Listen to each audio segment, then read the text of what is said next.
그리고 책들을 읽다 보면 분명히 어려운 지점들이 있을 거예요. 그래서 학원에서 이론을 배우고 그 다음 실습을 해보고 책도 읽어보고 영화도 보면서 배우면 여러분들이 훨씬 빠르고 전문적인 사람으로 성장할 수 있을 거거든요. 3월부터 개강이 시작될 것 같아요. 영화를 배우고 싶으신 분들이 있다면 꼭 상담을 신청해 주시길 바라겠습니다.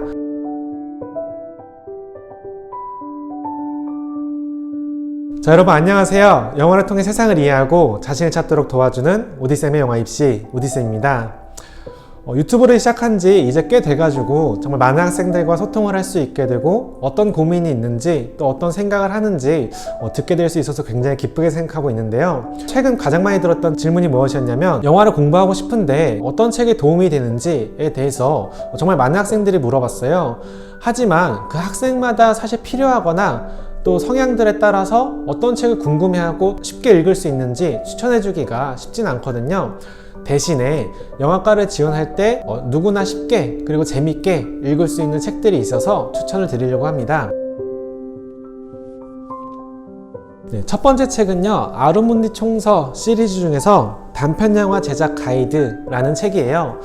우리가 처음에 영화를 찍으려고 한다면 어떻게 찍어야 되는지 굉장히 막막하잖아요. 근데 영화를 제작하는데도 일종의 순서가 있어요. 기획 제작 단계부터 프리 프로덕션, 프로덕션, 그 다음에 포스트 프로덕션까지. 근데 우리가 이것들을 한 번에 모두 습득하기에는 너무나 방대한 양이 있기 때문에 너무 접근하기 어렵잖아요. 대신 이 아르몬디 총서 시리즈가 아주 얇은 책 속에 그 방대한 내용을 굉장히 압축적으로 잘 녹여냈어요. 사실 목차만 읽어도 굉장히 좋거든요. 목차를 보면은 영화를 찍을 때 기획과 시나리오를 쓰는 것부터 배우들과 오디션을 어떻게 해야 되는지, 그 다음에 로케이션 헌팅은 어떻게 해야 되는지, 프로덕션 때 주의사항은 무엇이고 포스트 프로덕션은 어떤 과정들이 있는지 굉장히 체계적으로 잘 정리를 해놨거든요.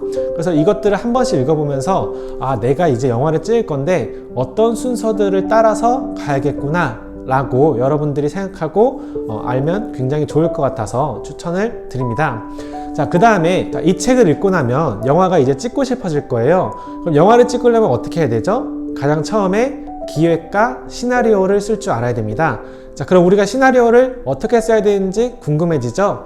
그래서 시나리오를 쓸 때 읽으면 좋은 책 두 번째로 추천드릴게요. 자, 시나리오를 쓸 때 좋은 책 가장 추천을 드리는 건요, Save the Cat 이라는 책이랑요, 스토리텔링의 비밀 같이 시나리오를 쓰는데 조금 더 쉽게 읽을 수 있게 나온 책들이 있어요. 사실 시나리오를 공부할 때 우리가 정석이라고 부르는 책이 있어요. 수학의 정석이나 수학의 바이블처럼 정석이라고 부르는 책은 로버트 맥기가 쓴 스토리 시나리오 어떻게 쓰는가 라는 책이거든요. 선생님도 여러 번 읽었는데 정말 두껍고 내용이 이해하기가 쉬운 듯 하면서도 적용하기가 굉장히 어려워요. 근데 이 책들을 보고 어떤 식으로 내가 시나리오를 써야 되는구나 라는 것을 느껴보시고요. 그다음에 읽고 나면 시나리오가 무조건 쓰고 싶어져요. 그래서 일단 한번 써보는 게 정말로 중요하거든요. 그래서 읽고 시나리오를 꼭 써보시라고 이 두 권의 책을 추천을 드립니다. 자, 그 다음에 시나리오를 쓰고 나면요, 이게 내가 어떻게 찍어야 되는지에 대해서 궁금해질 거예요. 이미지로는 어떻게 연출을 하는 건지, 그 다음에 카메라는 어떻게 다뤄야 되고 어떻게 공부해야 되는지 궁금해질 거잖아요. 그렇게 이미지를 만들고 촬영을 어떻게 하는지에 대해서 알 수 있는 책이 또 있어요. 추천을 드릴게요. 촬영과 연출에 관해서 추천드리는 책은요, 영화 영상 스토리텔링 100이라는 책이랑요, 시네마토그래피 촬영의 모든 것이라는 책이에요. 시네마토그래피 촬영의 모든 것이라는 책은요, 우리나라 말로 한글로 번역되어 있는 촬영 전공 서적 중에서요, 가장 정리가 잘 되어 있고 촬영에 관한 철학적인 부분부터 이론과 실무에 관한 것까지 이 책 한 권에 굉장히 자세하고 디테일하게 표현이 되어 있어요. 그래서 이 책을 이해할 수 있고 이 책에 대한 내용들을 내가 어느 정도 습득할 수 있다 라고 하면요, 나중에 면접장에 가서도 교수님과 대화할 때 내가 사용하는 언어가 달라질 수 있어요. 그래서 꼭 조금 어려울 수 있지만 열심히 읽어보기를 추천을 드리고요. 두 번째로는 영화 영상 스토리텔링 100이라는 책이에요. 이 책은 각각의 이미지, 그러니까 이미지를 구성할 때 예를 들어서 X축으로 갈 때는 어떤 느낌이 나는지, 영상끼리 비슷한 느낌을 가지려면 어떤 느낌을 주어야 되는지 이론에 관해서도 자세히 설명이 되어 있고 예시들도 나와 있어요. 자, 한번 살펴볼까요? 자, 예를 들어서 이렇게 펜이라는 움직임은 과연 관객들에게 어떤 느낌을 주는지, 여기 보면은 이제 관객들에게 알 수 없는 기대감을 줄 수 있다 라고 쓰여져 있거든요. 그러면 그 느낌이 나는 영화에서의 장면은 어떤 장면인지 여기 이렇게 예시까지 잘 나와 있어요. 그래서 연출을 할 사람들이라면 반드시 읽어보면 좋은 책으로 추천을 드립니다. 자, 이제 우리가 촬영에 관해서 웬만큼 알았잖아요. 그럼 이제 진짜 현장으로 나가보아야 될 거예요. 근데 현장에 어떤 느낌이고 현장이 얼마나 치열하고 힘든 공간인지, 그 다음에 감독들이 과연 영화를 찍을 때 어느 정도 디테일까지 생각해야 되는지 우리가 정말 많이 혼란스럽고 어려울 거거든요. 그렇게 어렵고 혼란스러울 때 읽으면 좋은 책은 무엇이냐면요, 이렇게 영화를 꿈꾸다 라는 책이고요. 또 한 가지는 이동진의 부메랑 인터뷰, 이거는 그 영화의 비밀이라는 시리즈예요. 둘 다 시리즈로 나와 있어요. 이 책은요, 그 영화의 비밀과 그 영화의 시간이라는 두 권의 책으로 구성이 되어 있고요. 한국영화 아카데미에서 나온 이 영화를 꿈꾸다라는 시리즈는요, 매년 책 제목은 바뀌어요. 하지만 시네북스 그리고 한국영화 아카데미에서 출판한 책이라고 치면 그 종류들을 알 수 있을 건데, 사실 이것도 구하기는 조금 힘든 걸로 알고 있어요. 이거는 한국영화 아카데미에서 매년 장편영화를 제작하는 과정을 거쳐요. 독립영화라고 할 수 있겠죠. 그 독립영화의 제작 파트, 그 다음에 감독 파트, 촬영 파트 각각의 사람들이 어떤 고민을 하고 무엇이 힘들고 그 다음에 그것들을 어떻게 극복해냈는지 이 책에다가 수기로 굉장히 자세하게 적어 놓았어요.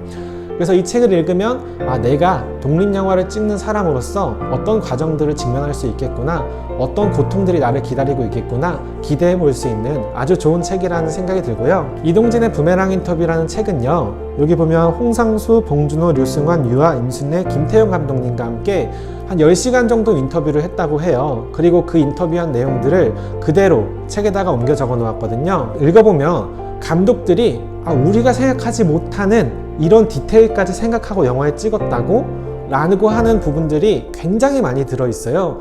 그리고 그 감독들의 뉘앙스마다 영화에서 중요하게 생각하는 거, 그 다음에 감독님들이 추구하는 거, 이런 것들이 다 다르다라는 것을 느끼고 알 수 있거든요. 나는 어떤 자세로 영화를 찍어야 되고 나는 어떤 스타일의 연출이 되고 싶은가를 알아보고 싶다면 이동진 평론가가 쓴 부메랑 인터뷰 시리즈를 읽어보는 것을 강력히 추천을 드립니다.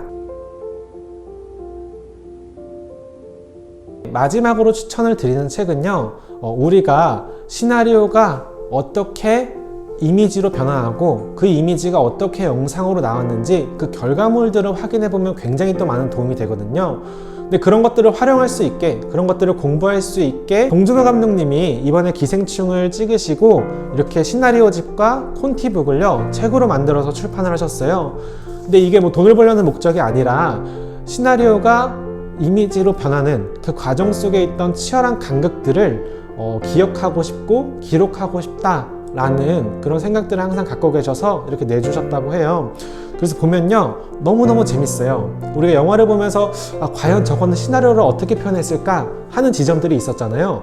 그 지점들을 읽어보면요, 너무 기가 막히게 이렇게 썼구나 라는 걸 알 수 있고요. 과연 그런 것들이 콘티로는 어떻게 그려졌을까 했을 때 그 장소에 대한 뉘앙스까지도 콘티에 담아내는 그 능력들을 볼 수 있거든요. 그리고 그게 얼마나 똑같이 영화에 찍혔는지 보면 정말 기절할 만큼 재밌는 책이니까요, 꼭 읽어보시길 추천을 드리고요. 그 다음에 그런 것과 비슷하게 이 마더 이야기라는 책을 또 냈어요. 근데 이 책의 좋은 점은 뭐냐면요, 시나리오와 콘티를 한 권에 다 담아놔서요, 한 페이지에는 시나리오, 그리고 시나리오에 해당하는 부분이 콘티가 바로 옆 페이지에 그려져 있어요. 그래서 글이 어떻게 이미지로 번역되었는지 살펴보기 너무나도 좋고요. 그 다음에 이걸 읽어보고 나서 영화를 다시 한번 보는 거예요.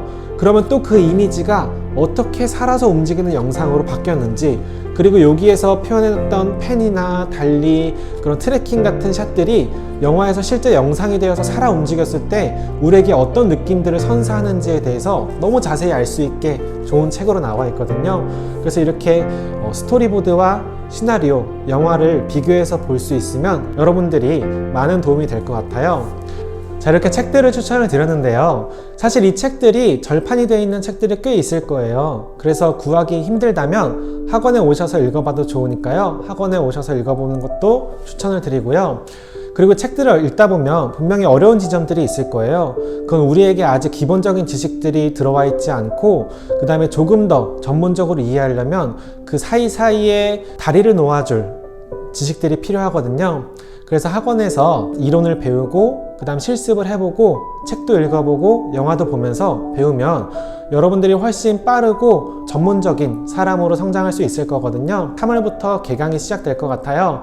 지금 코로나 때문에 개강이 연기되어 있는 상태지만 주말반은 2반이 모집되었고 이제 한 반이 남아 있어요. 평일반은 계속 모집 중이니까요. 혹시 영화를 배우고 싶으신 분들이 있다면 꼭 상담을 신청해 주시길 바라겠습니다. 자, 오늘도 여러분들이 화이팅 하길 바라는 마음으로 영상을 준비했고요. 계속해서 화이팅 하길 바랍니다. 화이팅!